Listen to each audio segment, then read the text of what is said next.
New Zealand will rush through new law to sanction Russia.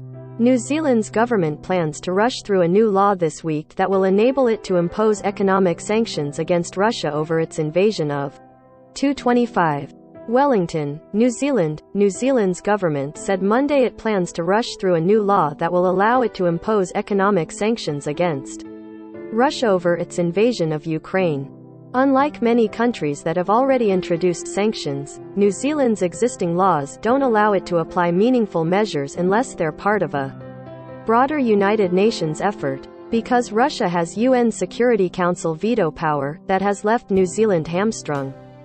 Prime Minister Jacinda Ardern said the new legislation would allow it to target people, companies and assets connected to those in Russia associated with the invasion, including oligarchs. It would allow New Zealand to freeze assets and stop superyachts or planes from arriving.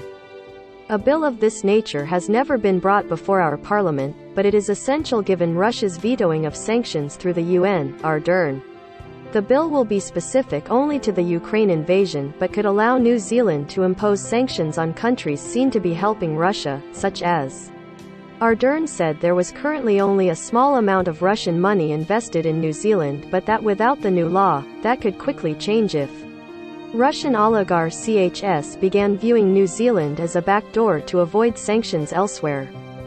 Foreign Minister Nanaia Mahuta said the bill will send a very clear signal that New Zealand will not be a safe haven for those wishing to move their investments.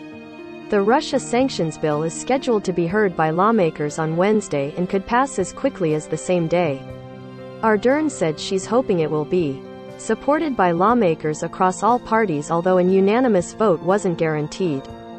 While the legislation is broad, it doesn't mean that someone who is Russian and wealthy will automatically be a target, Mahuta said. New Zealand has already banned exports to Russia's military and security forces.